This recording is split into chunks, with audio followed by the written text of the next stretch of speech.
Boas-vindas a esta análise. Hoje, a gente vai desconstruir uma crença que está super enraizada na nossa mente. A ideia de que a educação só acontece dentro daquelas quatro paredes de uma sala de aula. O nosso objetivo aqui é explorar os mecanismos sociais da aprendizagem. Afinal, desde as comunidades mais antigas até as estruturas hipercomplexas de hoje, o desenvolvimento de qualquer sociedade é totalmente impulsionado por formas plurais de transmitir conhecimento. Não existe um jeito único de ensinar, e a escola definitivamente não é o único lugar onde a aprendizagem ganha vida.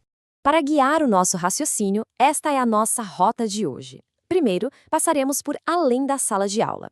Depois, vamos explorar a política da educação, seguido de informal versus não formal. Na sequência, abordaremos ONGs e educação institucionalizada. E fechemos com o debate educação social ou popular. Vamos ao ponto número 1. Além da sala de aula. É aqui que começamos a entender onde o ensino realmente se inicia. É praticamente um reflexo automático pensar nisso. Ouvimos a palavra educação e, na mesma hora, vem à mente imagens de universidades e escolas tradicionais. Mas será que isso conta a história toda? A literatura acadêmica, baseada nas observações de estudiosos como Carlos Rodrigues Brandão, nos lembra que, da convivência em família até as dinâmicas da comunidade, a educação existe de forma completamente difusa em todos os nossos mundos sociais. Muito antes de alguém inventar a primeira classe de alunos, os livros didáticos ou a figura do professor especialista, a aprendizagem já estava lá, moldando o comportamento humano. A imagem da carteira escolar clássica ilustra bem isso. Ela é o símbolo máximo da aprendizagem e domina fortemente a forma moderna como entendemos a aquisição de conhecimento. Historicamente, a gente atrelou a validação do saber a essa estrutura física aí.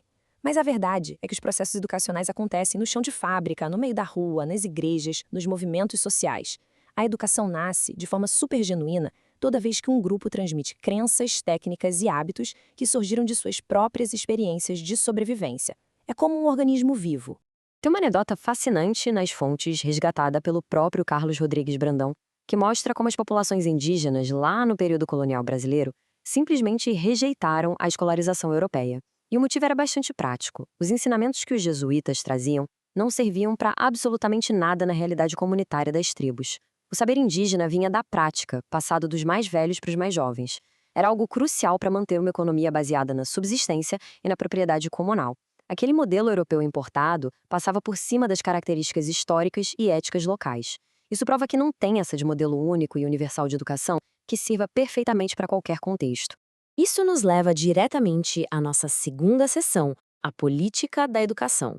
Vamos entender a relação entre poder e intencionalidade. Esse ponto crucial do material é perfeitamente capturado pela perspectiva do famoso educador brasileiro, Paulo Freire. Ele argumentava, com muita firmeza, que toda forma de educação serve a um propósito específico. Segundo essa visão, a educação simplesmente nunca é neutra. Quer quem está ensinando tenha consciência disso ou não, a prática educativa vai sempre atender a determinados interesses, seja para manter a ordem que já existe ou para provocar uma verdadeira transformação social. Olhando para essa estrutura rígida da carteira escolar tradicional, fica fácil visualizar o tipo de pedagogia que o Freire tanto criticava. A gente está falando de um modelo onde o conhecimento é transmitido de forma totalmente vertical, de cima para baixo, seguindo uma sequência pré-fabricada. O material analisado aponta que esse formato atuaria, no fundo, para enquadrar os estudantes nas regras ditadas por uma classe dominante, mantendo o controle social e deixando o pensamento crítico de escanteio. Aqui a gente consegue destrinchar o famoso conceito da educação bancária de Paulo Freire. É uma abordagem que coloca a memorização mecânica muito acima do verdadeiro entendimento através do diálogo. Nessa visão mais conservadora, a realidade é tratada como algo congelado, estático. Os conteúdos são todos fragmentados e não conversam com a vida real das pessoas. No fim das contas, o ato de aprender vira só uma repetição robótica de palavras vazias de sentido prático. Para aprofundar, o material também traz o conceito de hegemonia do Antônio Gramsci. A ideia aqui é que as classes dominantes utilizariam espaços supercotidianos que parecem inofensivos e neutros para propagar uma visão de mundo bem específica. Através da família, da mídia, das igrejas e da própria escola, iria se formando um grande consenso que disciplina e direciona a sociedade. É um processo tão sutil que a ordem estabelecida acaba sendo aceita por todo mundo como se fosse a coisa mais natural do universo. Vamos agora para a terceira sessão. Informal versus não formal. É hora de entender essas definições na prática. Essa matriz contrasta muito bem esses dois mundos. De um lado, a educação informal, que tem uma natureza totalmente espontânea e acontece no dia a dia, sem roteiro prévio, em casa, batendo papo na rua, assistindo TV. Do outro lado, temos a educação não formal. Ela também acontece fora da escola convencional, mas carrega uma intencionalidade muito clara. Estamos falando de ONGs, sindicatos e movimentos sociais. Mesmo operando longe da burocracia pesada do sistema de ensino oficial, a educação não formal tem objetivos extremamente bem definidos. Mesmo quando a gente sai daquela caixa formal das escolas, a educação não formal opera com uma lógica de espaço e tempo muito própria. Ela tem um caráter universal. A ideia é abraçar todas as pessoas, não importa a classe ou a idade, mas faz isso se libertando daqueles currículos super engessados. É um ambiente de muito mais fluidez, que caminha lado a lado com a trajetória de vida da comunidade, sem ficar preso atrás de muros. O que nos traz a quarta sessão? ONGs e educação institucionalizada. Vamos dar uma olhada na realidade moderna de tudo isso. Tem um dado nas fontes que é de cair o queixo: 820 mil. Esse é o número total de organizações da sociedade civil que operavam no Brasil até 2018, segundo o IPEA. É uma enormidade.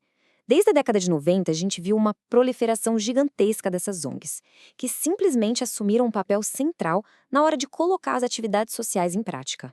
Uma infinidade dessas organizações trabalha executando políticas sociais do Estado através de parcerias público-privadas. Isso acaba funcionando como um ecossistema educacional alternativo de proporções impressionantes. Com financiamento público, essas entidades entregam serviços que, historicamente, seriam um dever do Estado, alcançando milhões de pessoas com projetos de inclusão, assistência social e, claro, educação comunitária.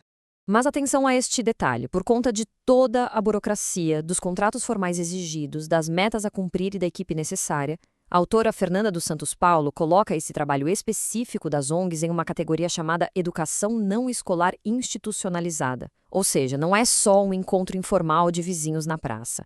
É uma operação super complexa, que envolve repasse de verbas, planos de aplicação e avaliação rigorosa de resultados. Isso exige que quem educa socialmente tenha um perfil bastante metódico e profissional.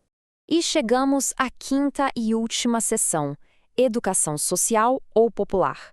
Vamos entender o peso político por trás dessas palavras.